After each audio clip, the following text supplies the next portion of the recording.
Hello mga findings, so welcome sa ating new adventure na naman dito sa mundo ng aking vlog.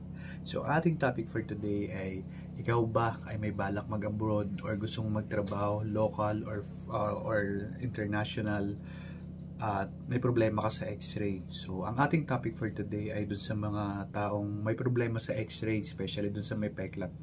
So ang tanong nila sa akin, Sir, may pag-asa pa po ba ako na makapag-travel or makapag-work abroad or makapag-work sa kahit saan? Kasi syempre kapag tayo ay magtatrabaho ay lagi tayong nag-undergo ng medical examination. So kailangan natin maging fit, especially yung x-ray. So lagi talaga tayo nag-x-ray.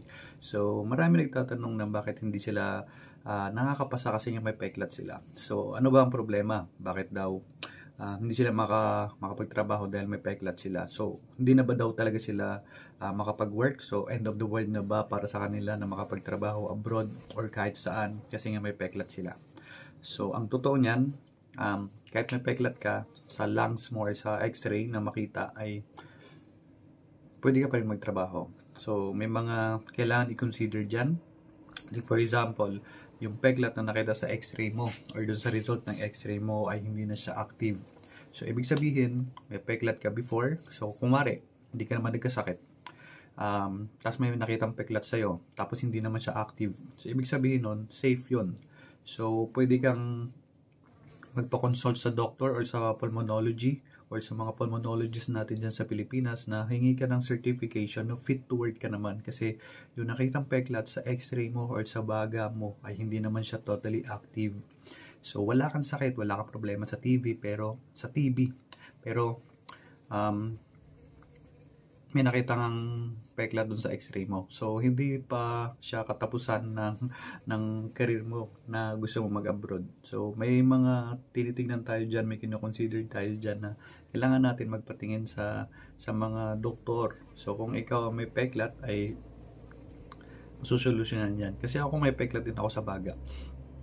Dati pa na din ako pa-x-ray ng pa-x-ray. Ang dami ko rin dinaanan. Pero, syempre kasi may dreams ako may pangarap ako. So, hindi ko inisip na yun yung magiging hadlang ng mga pangarap ko.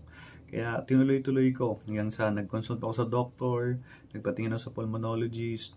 Tapos, nakita nila na clear naman yung lungs ko na yun kasi nga may nakita silang peklat. Tapos, yun nga. So, may history din kasi ako sa lungs. So, nagka-problema din ako sa lungs before. Pero, nagamot naman siya. Kung may nakita naman silang problema dun na peklat sa x-ray mo or sa lungs mo, ay tatanungin ka muna ng mga doktor kung may history ka ba before sa TB, may TB ka ba before. So, kapag maging honest lang kayo kasi may makikita talaga nila yung result dun sa peklat doon sa x-ray ninyo kasi may peklat nga sila makita.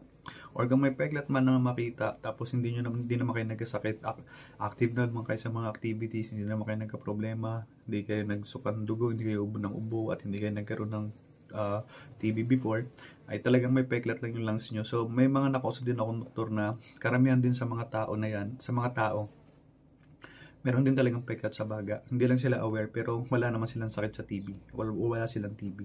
So, bottom line dito, kung may peklat ka sa baga na nakikita dahil doon sa x-ray mo, huwag kang matakot.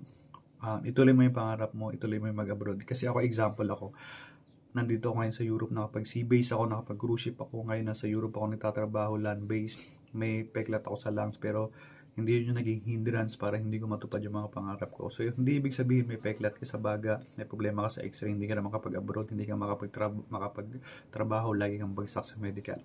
Merong solusyon yan. So, pag may nakitang peklat dun sa baga mo, sa x-ray mo, punta kayo sa pulmonologist, kuhaan kayo ng sample, tapos kung ano yung result, hingi kayo ng letter mula dun sa pulmonologist or request na letter na totally fit kayo at wala kayong problema. At yung nakita na peklat dun sa x-ray ninyo or sa baga na meron kayo ay hindi na siya totally active, peklat na lang siya at totally healed na talaga siya. So yun. So huwag kayong matatakot na may peklat kayo sa baga kasi ako example ako, nakapag-abroad ako, so ngayon nandito ako ngayon kahit may peklat ako sa baga, naging fit ako sa medical. So huwag kayong matakot, so ituloy niyo yung mga pangarap nyo at yun. So kung merong nakitang peklat sa baga nyo at nag-positive kayo, so kailangan yung maggamot, kailangan yung magpagamot within 6 months. So para ma-healed lang kung ano ba yung problema sa x-ray. Kung wala namang problema, at naging okay naman yung result nyo, at kung binigyan kayo ng ng letter ng doktor doon sa pulmonologist na pinuntahan ninyo na totally fit ka naman at yung peglat na yan at hindi naman active, so ibig sabihin makakapagtrabaho kayo kahit may peglat kayo at makakapag-abroad kayo kung saan nyo gusto pumunta. So yun lang mga finding nating adventure for today para doon sa mga taong may problema sa x-ray na nangangamba na may problema sila sa x-ray, may peglat, hindi makapasa-pasa at hindi makapag-travel abroad kasi gusto nila magtrabaho. Dahil may peglat sila, hindi sila matuloy-tuloy. So, huwag kayong matakot. Ituloy nyo yung mga dreams nyo kasi parang ako din yan. So, dati, pangarap ko lang pero ngayon nandito na ako. May peglat ako sa baga pero natuloy ako sa abroad. So, huwag kayong matatakot. Ituloy nyo yung mga pangarap nyo.